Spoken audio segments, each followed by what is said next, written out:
तो दोस्तों आज हम फिर लेकर आए हैं आपके लिए देश और दुनिया की सभी ताज़ा और बड़ी खबरें। आज की सबसे पहली और बड़ी खबर में आपको बताएंगे बंगाल में टीएमसी पहली पसंद, सीएम के लिए दीदी नंबर 1 चॉइस।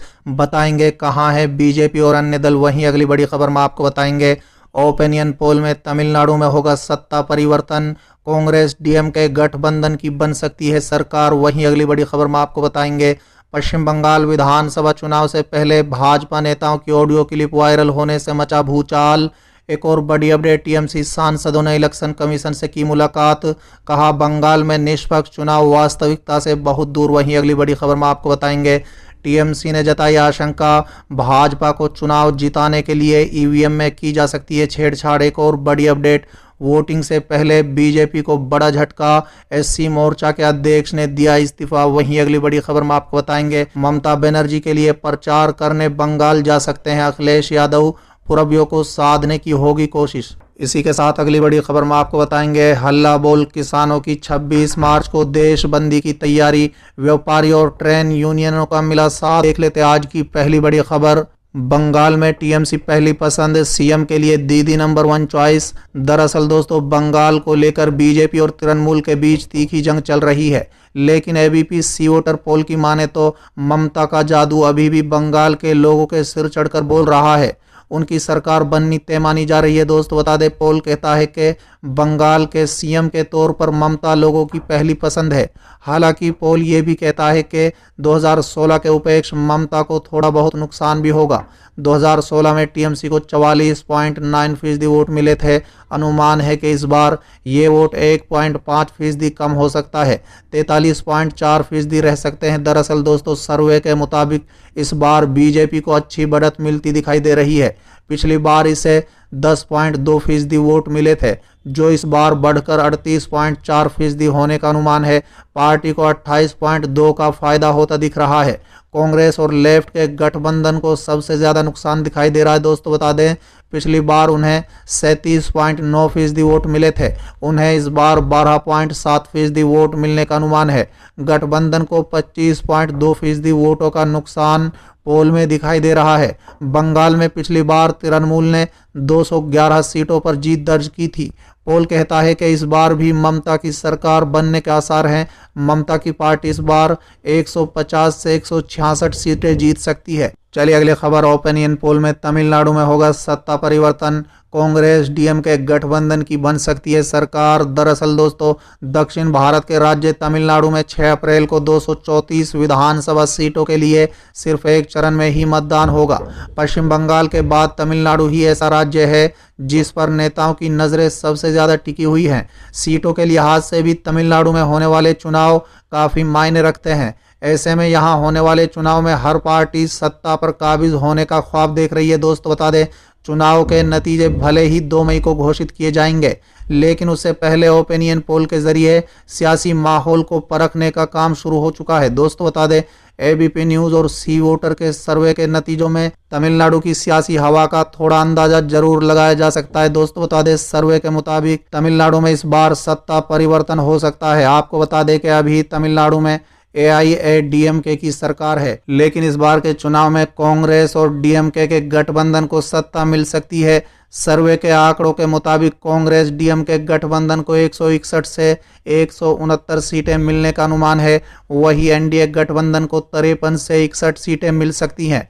आपको बता दें कि सर्वे में 40% से अधिक लोग एमके स्टालिन को अगले मुख्यमंत्री के रूप में देखना चाहते हैं, जबकि 29.7% मतदाताओं ने पलानीस्वामी को मुख्यमंत्री के तौर पर पसंद किया है। दोस्त बता दें इस बार तमिलनाडु की सियासत में नई एंट्री करने वाले कमाल हसन की पार्टी भी चुनाव लड़ेगी। वहीं अगर केरल की बात करें तो यहां एक बार फिर एलडीएफ की सरकार बनती दिख रही है। एलडीएफ को 71 से 83 सीटें मिलने का अनुमान है। दोस्त बता दें इस तरह से राज्य में एक बार फिर एलडीएफ की सरकार बन सकती है, जबकि यूडीएफ के खाते में 56 से 68 सीटें जा सकती हैं। वहीं बीजेपी को 0 से 2 सीटें मिल सकती हैं। केरल में कुल 140 विधानसभा की सीटें हैं। चलिए अगली खबर, पश्चिम बंगाल विधानसभा चुनाव में भाजपा नेताओं की ऑडियो क्लिप वायरल होने से भूचाल।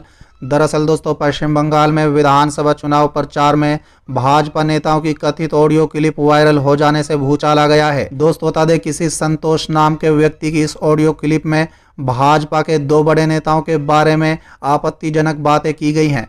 दोस्तों बता दें, बंगाल के वरिष्ठ पत्रकार सीमा सोनू गुप्ता ने इस ऑडियो क्लिप को सोशल मीडिया पर वायरल किया है। इस ऑडियो क्लिप में भाजपा उम्मीदवार बनाए जाने के लिए कथित लेन देन की बात के साथ साथ बंगाल भाजपा अध्यक्ष दिलीप घोष और भाजपा के पश्चिम बंगाल चुनाव प्रभारी कैलाश विजयवर्गीय पर कथित रूप से लड़कियों की मांग करने जैसे गंभीर आरोप लगाए गए हैं। दोस्तों बता दें, कथित तौर पर टिकट दिलाने वाले और टिकट मांगने वालों के बीच इस बातचीत में दिलीप घोष को गंदी गालियां देते हुए ये कथित नेता टिकट चाहने वाले संतोष से कहते हैं कि दिलीप घोष हमसे ऊपर नहीं है। वो भरोसा दिलाते हैं कि जीतू भाई ने तुमको टिकट दिलाने का काम शुरू कर दिया है।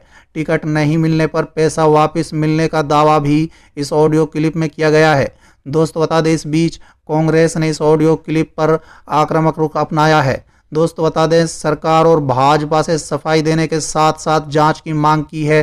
पार्टी के सांसद अमी याज्ञनिक और पार्टी प्रवक्ता सुप्रिया श्रीनीत ने कहा है कि सार्वजनिक जीवन में भाजपा नेताओं द्वारा युवतियों के यौन शोषण का मुद्दा सामने आता है तो ये गंभीर मसला है। इसकी सत्यता की जांच होनी चाहिए तथा सच्चाई सबके सामने आनी चाहिए।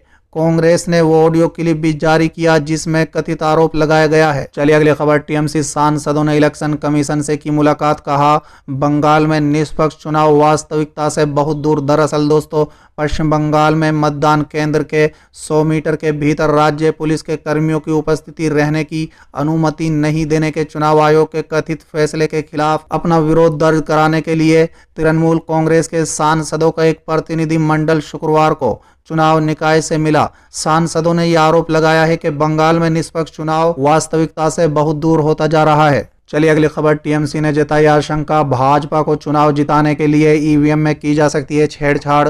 दरअसल दोस्तों तृणमूल कांग्रेस प्रमुख ममता बनर्जी ने मंगलवार को आरोप लगाया है कि केंद्र सरकार सरकारी कंपनियों को केंद्र सरकार बेच रही है और सिर्फ प्रधानमंत्री नरेंद्र मोदी की झूठी फैक्ट्री बची रहेगी।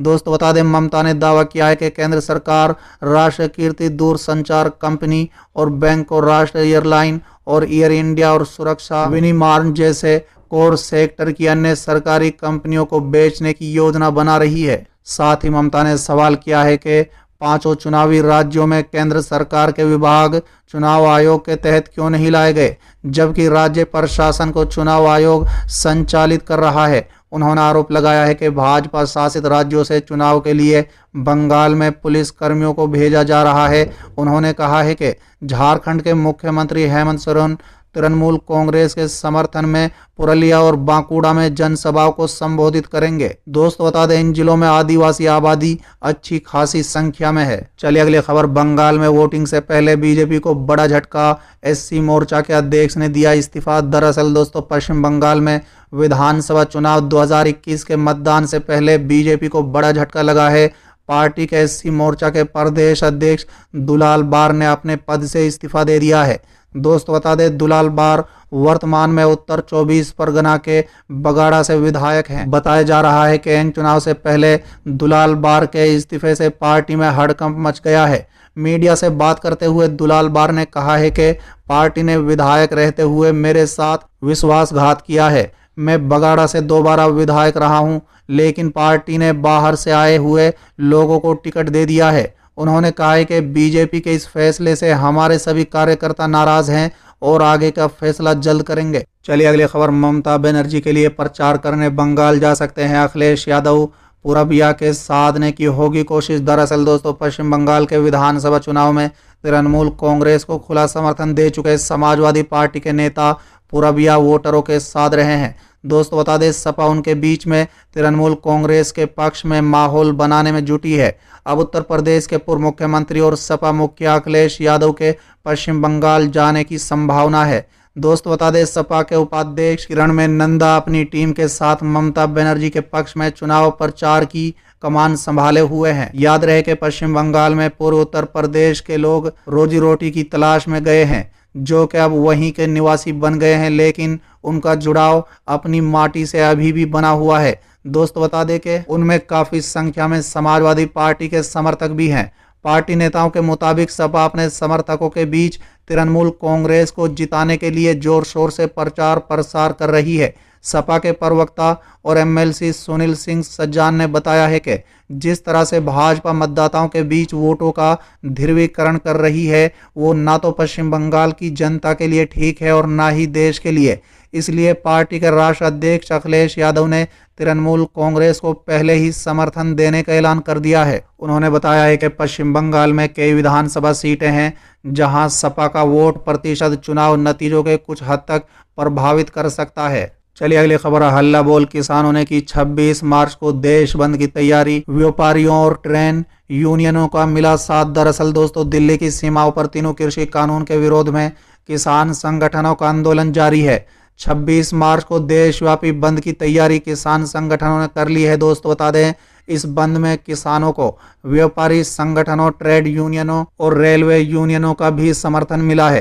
किसान नेताओं ने स्थानीय लोगों से बंद के दौरान होने वाली परेशानी के लिए माफी मांगते हुए सहयोग करने की अपील भी की है। दोस्तों बता दें, भारतीय किसान यूनियन के प्रदेश अध्यक्ष रजवीर सिंह जादौन और भारतीय किसान यूनियन अध्यक्ष गौरव टिकैत ने कहा है कि 26 मार्च का भारत बंद पूरी तरह सफल होगा।